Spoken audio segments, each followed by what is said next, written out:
So when you get off your riverboat, there's some useful information just outside, and it tells you how to get into Melk. And it may seem a bit strange because it's actually walking through a little bit of a forest, but this tells you exactly where to go, and it's only 5-10 minute walk into town going through this way. When you enter the town from the river, there is a tourist information centre that you can come and get maps and some local information on the area.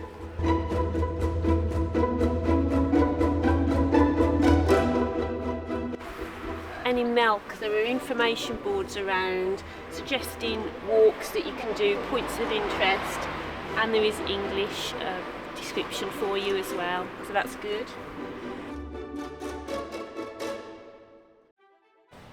If you come in here under your own steam and you want to find the Abbey in Melk, just follow this sign. This is the sign to the Abbey.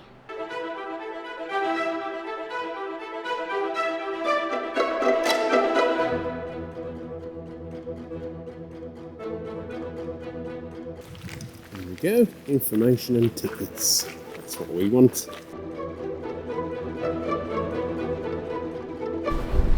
So we're in Melk Abbey now. It costs €13 to get in, and unfortunately we can't film or take any photographs inside. We've just been through the first part of it. There's lots of exhibits. There is a lot of information in there. Some of it is in English, but there's also some rooms where it was just in German. It is very pretty to look at, and it is only a tiny little section we've been in so far because this is a huge, massive abbey. And we'll go into the next section and we'll let you know our thoughts later.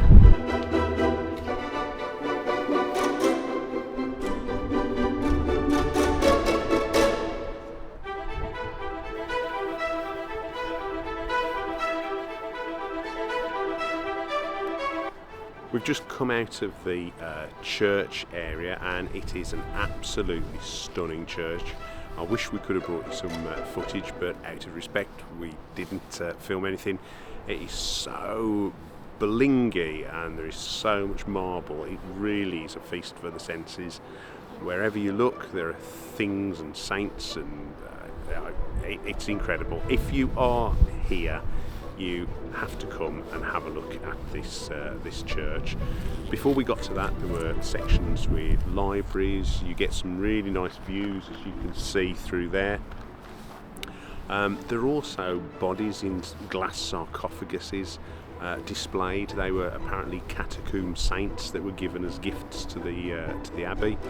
If somebody bought me one of those as a gift, I don't think I would be particularly pleased. They are quite grotesque, but still fascinating.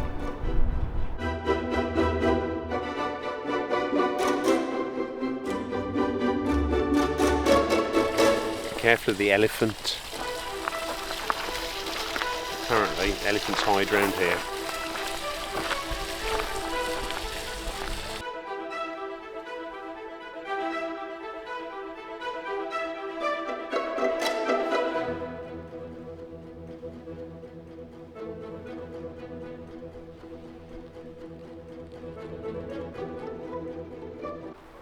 This is a really pretty part of Melk Abbey. It's the gardens, and there's all lights at the moment lighting up a passageway.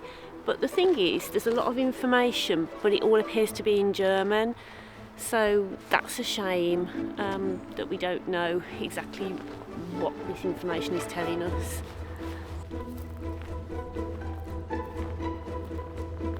What did we think of Melk Abbey and the grounds? Melk Abbey was very pretty. I mean, it is huge, and you can only access a relatively small portion of it, can't you? Tiny, the bit that you actually get to go round. I was expecting to go round a much bigger area of the Abbey.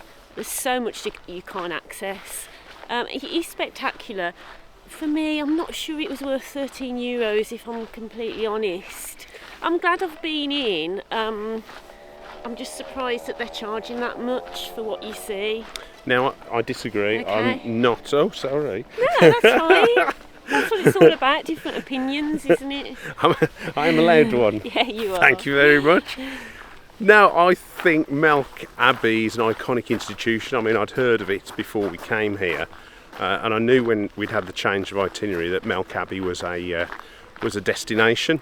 So I think the church itself is worthwhile. There was a little bit of a museum before we went in, and the library, but the abbey itself, the church within the abbey, is absolutely stunning.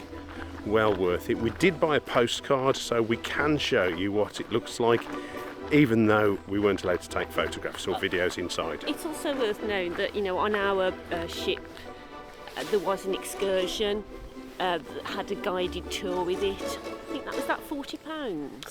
£39, yeah. Yeah, it was £39. So they paid £39 to come here with a tour guide. We paid €13 to get in without. You decide if you want to come, which one you want to go for. You know, having a tour guide is going to make it more interesting, but is it worth that extra money? And the Abbey does tours twice a day in English, and I think you pay an extra €3 for that.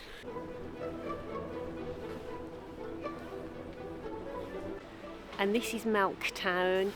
It's very nice. You can tell it's a proper town. You know, there's a pharmacy, there's a bank.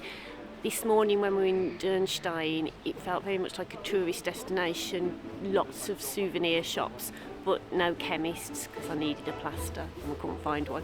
But here, you know, there are shops for locals, and seems a big residential area just outside it. So yeah, it's a nice place.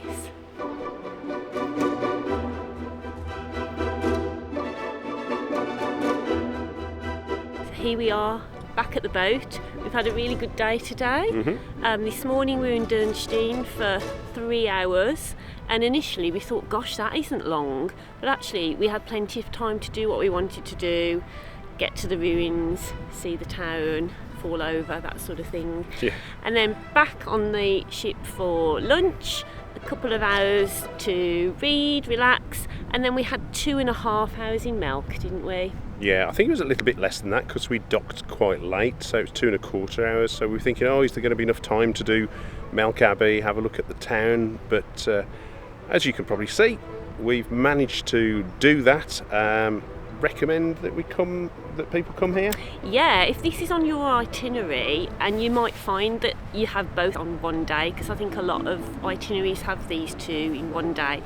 It's fine, because I was a little bit apprehensive thinking we won't have time to do anything, but you will. So, you know, as you will have seen from our vlog, there's plenty of time to do what you want to do. So if you want to see more content about our river adventures, please like and subscribe. You can do that here.